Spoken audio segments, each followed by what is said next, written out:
Bismillahirrahmanirrahim. Alhamdulillahirabbil alamin.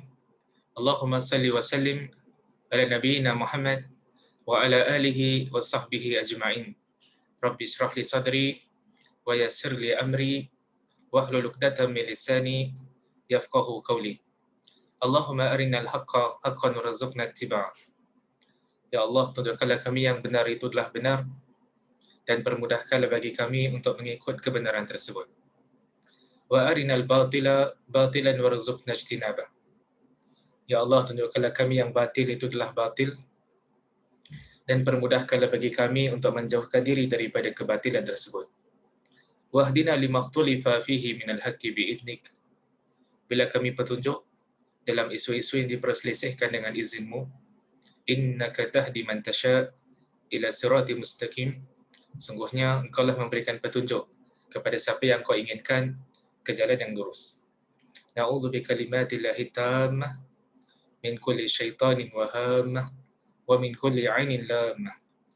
Muslimin muslimat dirahmati Allah, pertama-tama terima kasih salam ukhuwah daripada saya. Assalamualaikum warahmatullahi wabarakatuh.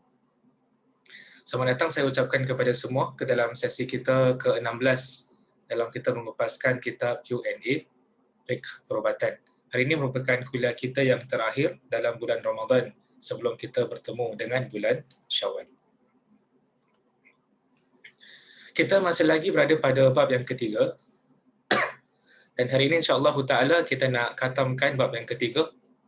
Selepas beberapa sesi pertemuan, kita bincangkan, bahaskan topik-topik yang berada dalam bab yang ketiga. Bab yang ketiga adalah berkaitan dengan hukum berubat.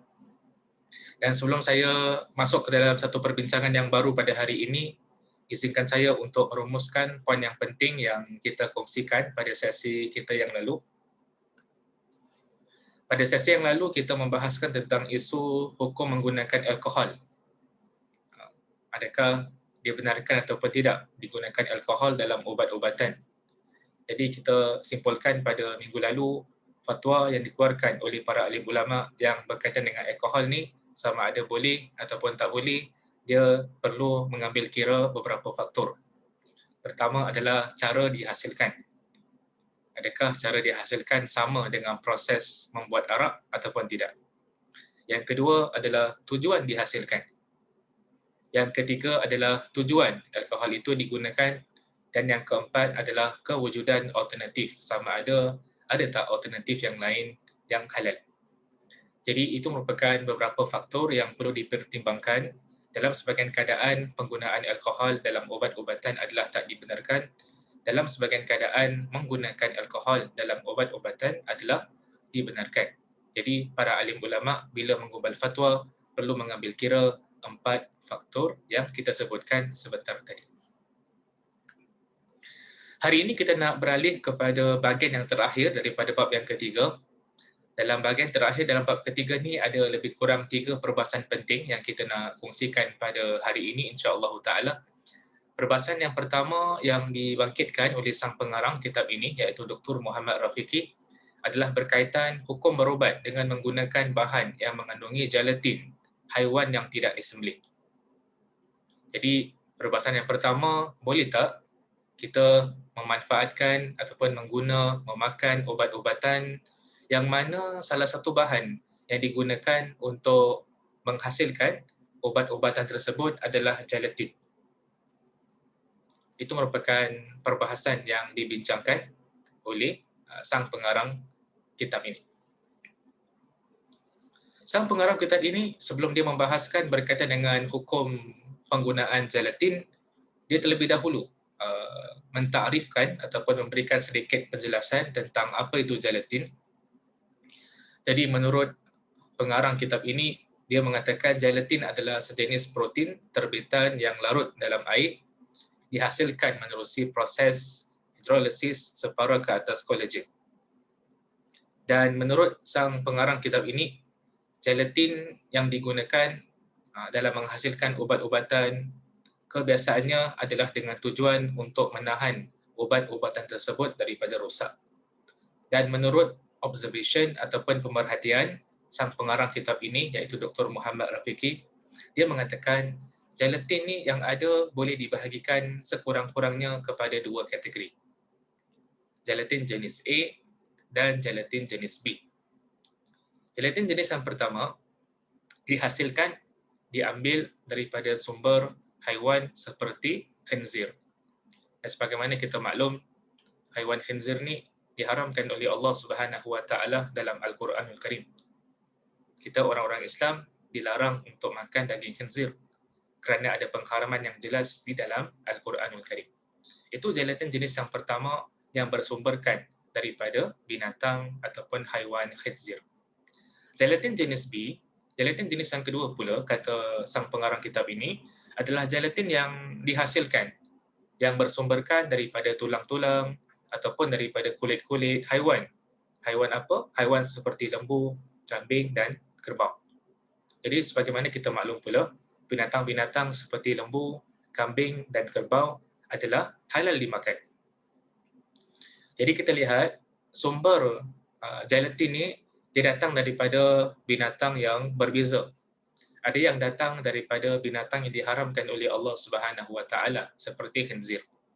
Ada pula yang datang daripada haiwan yang dihalalkan, dibenarkan bagi orang Islam untuk memakannya adalah seperti lembu, kambing dan kerbau.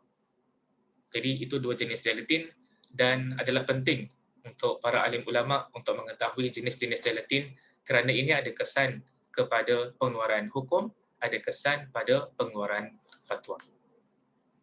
Oleh kerana sang pengarang kitab ini merupakan warga Malaysia, sekali lagi fatwa-fatwa, pendapat-pendapat ulama yang dinukil adalah daripada negeri beliau sendiri, iaitu daripada Malaysia. Jadi antara keputusan ataupun pendapat yang pernah beliau nukil dalam kitabnya bab yang ketiga ini adalah mesyuarat kali kelima Jawatan Kuasa Mengkaji Bahan Makanan dan Gunaan Orang Islam, Pusat Penyelidikan Islam, Jabatan Perdana Menteri Bahagian Agama, yang diputuskan pada tahun 1982. Jadi salah satu pandangan yang dikongsikan, yang dinukil oleh sang pengarang kitab ini yang ada kaitan dengan gelatin adalah keputusan mesyuarat sebagaimana yang disebutkan tadi itu yang diputuskan pada tahun 1982. Apakah keputusan tersebut? Menurut mesyuarat tersebut, mereka mengatakan gelatin adalah sejenis bahan yang diperbuat daripada pelbagai jenis haiwan seperti khinzir, lembu dan sebagainya. Jadi dimulakan terlebih dahulu dengan membahaskan tentang sumber gelatin. Ada yang bersumberkan daripada binatang yang haram seperti khinzir. Ada yang bersumberkan pula daripada binatang yang halal seperti lembu, kambing dan sebagainya. Dilanjutkan lagi, menurut jawatan kuasa tersebut, mereka putuskan oleh kerana bahan tersebut pada masa ini diperbuat di luar negeri, iaitu yang tidak diketahui sama ada daripada khinzir, bangkai haiwan yang halal dan sebagainya, maka kedudukannya adalah diragui. Jadi keputusan ini dikeluarkan pada 1982. Hampir 40 tahun yang lalu.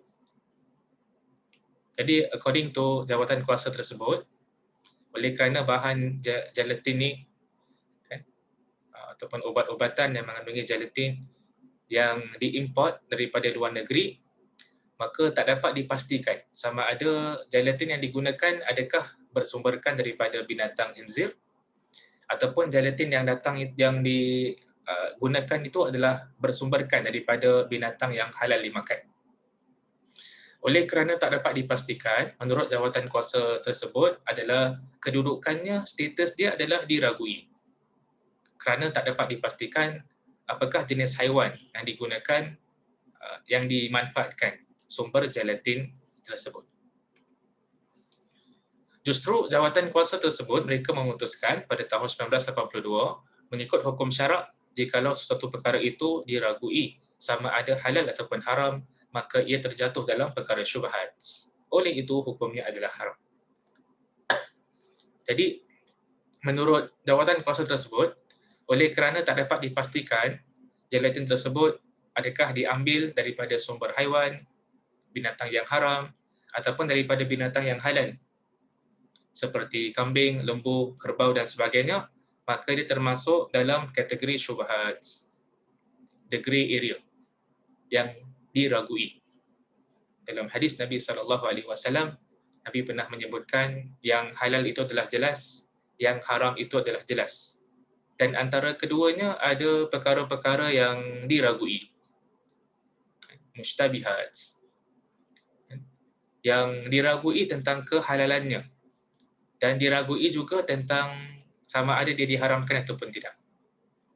Jadi jawatan kuasa tersebut pada tahun 1982, lebih kurang 40 tahun yang lalu, mereka lebih cenderung pada ketika itu untuk mengambil pendirian mengharamkan ataupun tidak membenarkan penggunaan gelatin yang diragui sumbernya. Itu merupakan pandangan ataupun resolusi keputusan jawatan kuasa tersebut yang dikeluarkan pada tahun 1982. Kemudian sang pengarang kitab ini, sekali lagi oleh kerana beliau warga Malaysia, beliau menukil pula muzakarah, keputusan, resolusi, muzakarah jawatan kuasa fatwa Majlis Kebangsaan bagi hal ihwal agama Islam Malaysia kali ke-8 yang diadakan pada tahun 1984, iaitu 2 tahun setelah itu. Apakah keputusan muzakarah jawatan kuasa tersebut? Jadi pada 1984, jawatan kuasa tersebut, fatwa tersebut, mereka memutuskan penggunaan gelatin dalam obat pada masa sekarang. Pada masa sekarang adalah merujuk kepada tahun 1984, adalah diharuskan, dibenarkan kerana darurat. Itu keputusan pada 1984. Diharuskan, dibenarkan kerana darurat. Kerana tidak ada alternatif yang lain. Itu bermakna, kalau sekiranya ada alternatif yang lain, kalau sekiranya ada bahan yang lain yang boleh digunakan, yang datang daripada sumber yang memang dapat dipastikan benda itu halal, yang dapat menjalankan fungsi yang sama, iaitu menahan obatan daripada rosak, maka perlu kita menggunakan perkara yang dipastikan kehalalannya berbanding dengan perkara yang diragui sama ada ianya halal ataupun ianya haram. Jadi sang pengarang kitab ini, beliau menukil dua keputusan. Satu langsung mengharamkannya kerana termasuk dalam perkara yang tidak jelas. Itu keputusan 1982. Satu pula membenarkannya kerana situasi darurat dalam keadaan sukar mencari alternatif yang lain. Dan keputusan tersebut dikeluarkan pada 1984. Jadi oleh kerana sang pengarang kitab ini merupakan warga Malaysia, itu merupakan dua keputusan resolusi pandangan yang dinukil oleh beliau dalam kitabnya pada bab yang ketiga. Dan sebagaimana pernah saya ingatkan pada sesi pertemuan kita yang lalu, kita ni walaupun kita baca kitab ini, walaupun kita belajar kitab ini, tak semua fatwa yang dikeluarkan oleh para alim ulama di Malaysia boleh digunakan pakai di Singapura ini. Jadi fatwa di Malaysia ada para alim ulama mereka yang tersendiri yang mengeluarkan fatwa. Di Singapura juga kita ada jawatan kuasa fatwa kita yang tersendiri yang mengeluarkan fatwa, yang memberikan garis panduan untuk kita menjalani kehidupan kita sebagai seorang Muslim di Singapura ini. Secara amnya, yang dapat saya simpulkan berkaitan dengan hukum gelatin sebelum kita beralih kepada perbahasan yang kedua adalah gelatin ni sama ada halal ataupun haram dilihat kepada sumbernya. Kalau sekiranya dia bersumberkan daripada perkara-perkara yang halal, kalau gelatin diambil, dihasilkan daripada tumbuh-tumbuhan, maka itu dibenarkan. Kalau gelatin bersumberkan daripada binatang-binatang yang halal dimakan, seperti lembu, kerbau dan yang lain-lain, dan binatang itu pula telah disembelih mengikut hukum syarak, maka gelatin yang diambil dari binatang sedemikian rupa, ianya pun halal. Kenapa halal? Kerana diambil daripada binatang yang halal. Binatang yang halal, yang disembelih mengikut syariat, maka boleh memanfaatkan gelatin daripada binatang sedemikian rupa. Yang menjadi isu di kalangan ulama adalah bila gelatin diambil daripada haiwan yang diharamkan oleh Allah. Sebagai contoh, gelatin yang diambil daripada khinzir. Dan sebagaimana kita maklum, khinzir itu diharamkan oleh Allah Subhanahu Wa Taala. Ini yang menjadi isunya. Yang menjadi isu juga adalah bila gelatin diambil daripada binatang yang memang halal dimakan tetapi tidak disembelih. Binatang yang halal dimakan, kalau tak sembelih, maka dia jadi bangkai. Jadi kalau berdasarkan penjelasan saya tadi, gelatin ni boleh dibahagikan kepada 4 kategori mengikut sumbernya. Kalau datang daripada tumbuh-tumbuhan, boleh kita manfaatkan. Kalau datang daripada binatang yang halal dimakan dan juga disembelih mengikut syariat, boleh kita manfaatkan. Yang menjadi isu di kalangan ulama adalah bila gelatin itu datang daripada sumber khinzir. Yang menjadi isu di kalangan ulama adalah bila gelatin itu datang daripada sumber binatang yang pada asalnya halal dimakan tetapi tidak disembelih mengikut syariat. Itulah yang menjadi dua isu yang dibahaskan oleh para alim ulama semasa kita. Perbahasan yang kedua yang kita nak kongsi pada hari ini adalah penggunaan dadah dalam rawatan dan perubatan. Jadi, sang pengarang kitab ini dia bangkitkan satu isu, boleh tak seorang Muslim memakan ubat-ubatan ataupun menggunakan ubat-ubatan yang mana ubat-ubatan tersebut dalam ada penggunaan dadah. Dadah kat sini bukanlah digunakan salah guna dadah, bukan. Tapi ini adalah dalam rawatan. Dalam rawatan, dalam perubatan, boleh tak menggunakan dadah?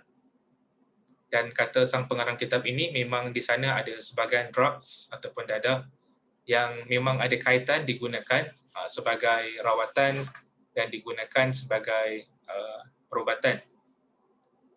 Ada jenis dadah digunakan dalam rawatan dan perubatan demi untuk menahan rasa sakit. Ada pula yang digunakan untuk menahan pendarahan. Jadi boleh tak perbahasannya sebagai seorang Muslim untuk menggunakan dadah dalam rawatan dan juga dalam perubatan kalau sekiranya disarankan oleh seorang doktor. Sang pengarang kitab ini dia menegaskan sebelum dia bincangkan tentang isu ini, hukum asal menggunakan dadah adalah diharamkan, tak dibenarkan. Hukum asal dalam Islam, seorang Muslim tak sepatutnya lah memanfaatkan ataupun menggunakan dadah walaupun bagi tujuan yang baik seperti rawatan dan perubatan. Ini berdasarkan hadis Nabi sallallahu alaihi wasallam, setiap yang memabukkan itu adalah haram. Dalam masa yang sama juga, sang pengarang kitab ini dia menjelaskan penggunaan dadah dalam perubatan dan rawatan pesakit dalam situasi darurat adalah harus.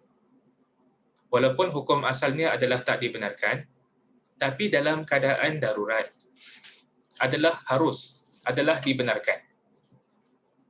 Kalau sekiranya tak ada alternatif yang lain dan mengikut saranan doktor yang pakar lagi dipercayai, hanya ini sahaja ubat yang ada. Tapi ubat tersebut pula mengandungi dadah.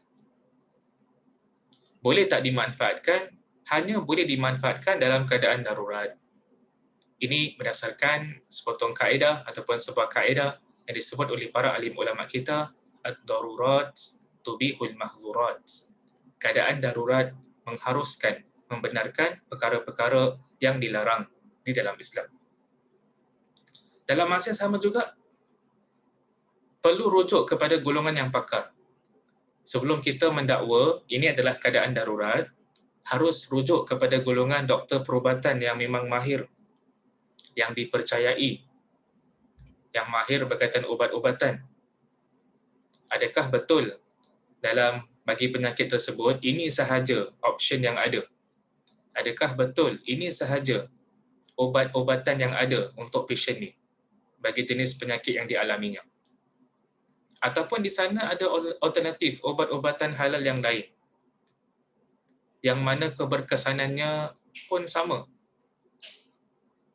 Jadi kalau sekiranya di sana ada alternatif yang lain, ubat-ubatan yang lain yang tak menggunakan dadah, yang keberkesanannya, keselamatannya adalah almost the same, sama kan dengan ubat yang diharamkan itu, maka sebagai seorang Muslim kan hendaklah kita memanfaatkan alternatif yang halal.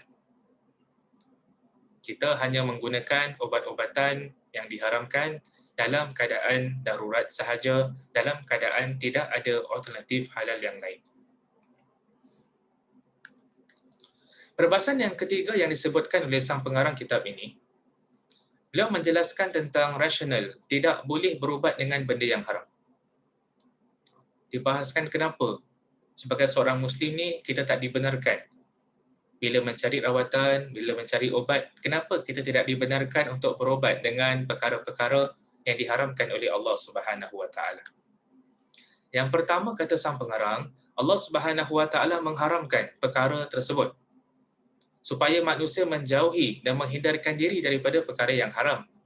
Tujuannya adalah bagi membezakan siapakah daripada kalangan hamba-hamba Allah Subhanahu Wa Taala yang taat dan yang tak taat pada Allah Subhanahu Wa Taala. Jadi kita ni hidup kat dunia ni ada perkara yang Allah halalkan. Dalam masa sama juga ada perkara yang Allah haramkan.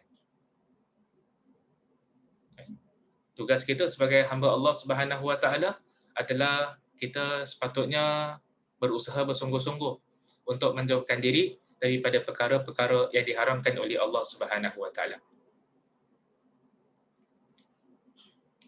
Melainkan dalam keadaan darurat. Jadi pengharaman itu dikenakan dengan bertujuan membezakan siapakah di kalangan hamba Allah yang taat kepada perintah Allah dan siapakah di kalangan hamba Allah yang bermaksiat ataupun mengingkari perintah-perintah, larangan-larangan Allah Subhanahu Wa Taala. Yang kedua, ubat-ubatan yang haram mendatangkan kemudaratan yang lebih besar berbanding dengan kesembuhan yang dihasilkan. Kebiasaannya satu perkara apabila diharamkan oleh Allah, kebiasaannya kemudaratan yang terhasil daripada perkara tersebut melebihi kemanfaatan yang terhasil daripada perkara tersebut. Sebagai contoh, arak ada manfaatnya sebagaimana disebutkan dalam Quran. Dalam masa sama juga, arak ada keburukannya. Dan keburukan arak melebihi kemanfaatannya, oleh itu diharamkan oleh Allah Subhanahu Wa Taala. Walaupun ada manfaat daripada arak tersebut. Jadi kebiasaannya ubat-ubatan ataupun perkara-perkara yang diharamkan oleh Allah diharamkan disebabkan kemudaratannya melebihi kemanfaatannya. Kata sang pengarang, yang ketiga, keharusan berubat dengan benda yang haram membuka pintu kepada syahwat dan keseronokan. Justru itu diharamkan oleh Allah Subhanahu Wa Taala. Yang keempat, najis secara akal dan naluri manusia adalah menjijikkan dan tidak disukai. Naluri manusia ni dia tak suka pada benda-benda yang kotor, benda-benda yang jijik. Yang kelima, Allah Subhanahu Wa Taala mengharamkan benda yang haram kerana faktor kekotorannya. Itu yang kelima yang dijelaskan oleh sang pengarang. Dan yang keenam, akal manusia terbatas setakat ilmu yang diketahui. Apabila hal ini dilarang, pasti ada keburukannya apabila dilanggar. Allah Subhanahu Wa Taala bila mengharamkan sesuatu, pasti ada kemudaratan pada perkara tersebut. Sama ada yang diketahui oleh manusia ataupun yang belum diketahui oleh manusia. Allah Subhanahu Wa Taala bila menghalalkan sesuatu, pasti ada kemanfaatan, kebaikan pada perkara tersebut. Jadi itu merupakan beberapa perkara yang dibangkitkan oleh sang pengarang berkaitan dengan topik ataupun isu rasional, tidak boleh berubat dengan benda yang diharamkan oleh Allah Subhanahu Wa Taala. Sebagai kesimpulan bagi pengajian kita pada hari ini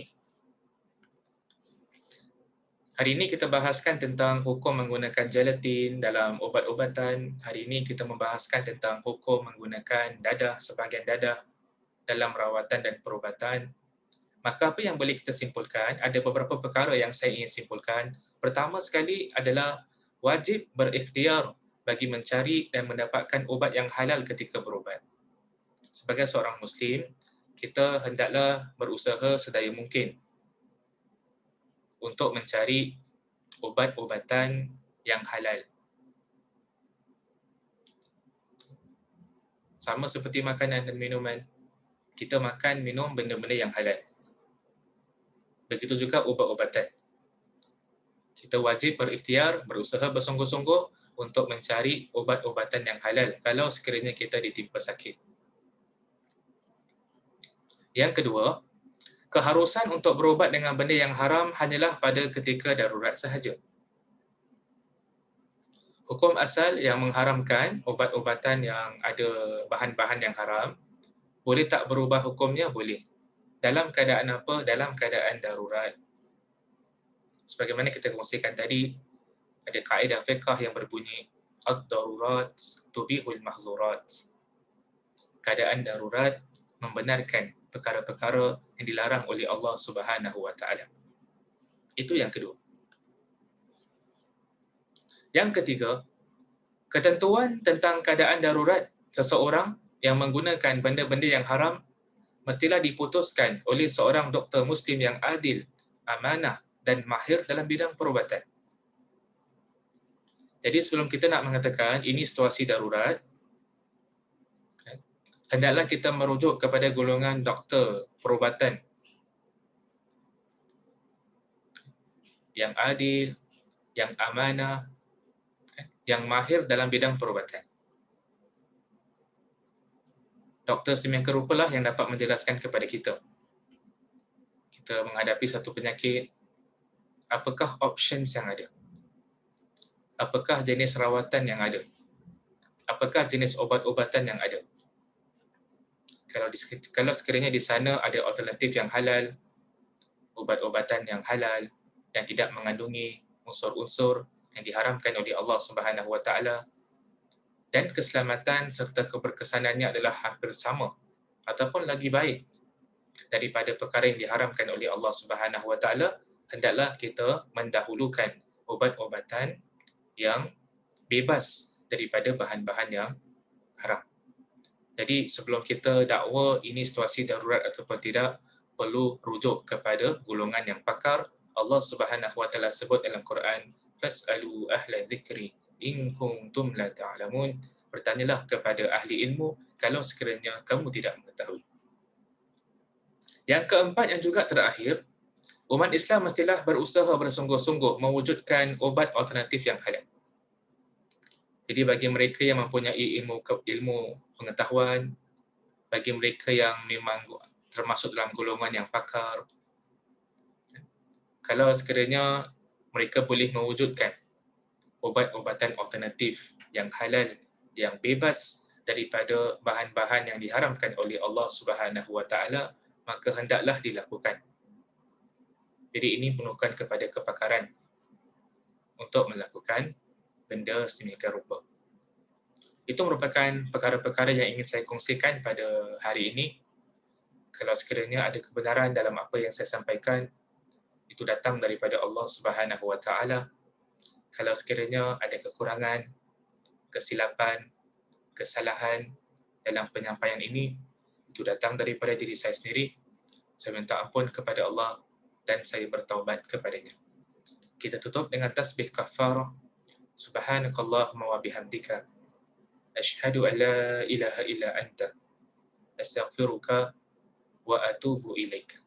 Sekian. Assalamualaikum warahmatullahi wabarakatuh.